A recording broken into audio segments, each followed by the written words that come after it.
Hi, this is Bridget with Life on Spectrum, and today's episode is one about tantrums versus meltdowns.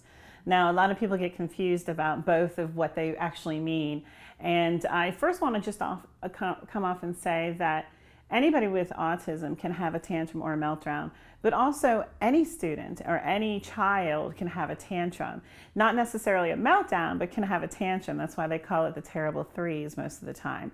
A tantrum generally means is something that a child wants, whether it's an activity or whether it's even a piece of food, or it could be a toy, and you're saying no to them. A tantrum can actually result in that.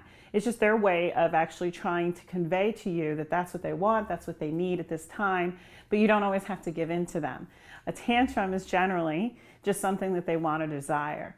A meltdown is what I like to describe as literally the brain is an overload. Now, it could start with a tantrum, or it could also start with having sensory issues. It could also with an overload of information. As people on the spectrum get older, meltdowns tend to be fewer. However, there are times in their life if they have overload of information or overload of sensory that they still have a meltdown. Now, they can kind of look similar. They both can have physical activities that are going on. Sometimes it's thrashing, kicking, screaming, yelling, those kind of things. But also a meltdown tends to last longer, and it's literally the brain and the body becomes physically exhausted, and a lot of times they need to be soothed. And it's not because, I shouldn't say that, it's because of their overload of sensitivity within their brain. A lot of times soothing music or rocking, those kind of things help with a meltdown. A tantrum, like I said, is just because they want or desire something. Meltdown is something more.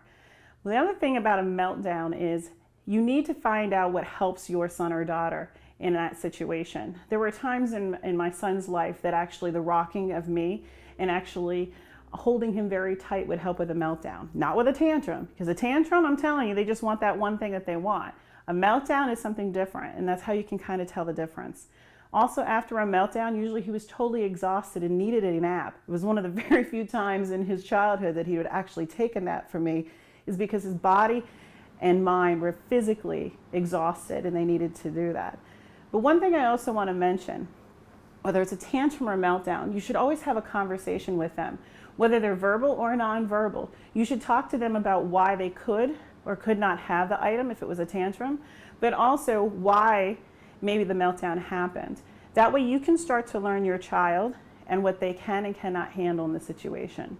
Hopefully that helps with the difference between a tantrum and a meltdown. And this is Bridget with Life on Spectrum. Thanks for watching that episode, and make sure you come back and join us again for upcoming videos. They'll be uploaded almost on a daily basis. Also, if you really enjoyed us, like us below, or even leave a comment for us to respond back to. And if for all of you that are really involved in the Life on Spectrum, make sure you subscribe to our YouTube channel. We appreciate you. We hope that this is worthwhile for you, and we'll see you next time on Life on Spectrum.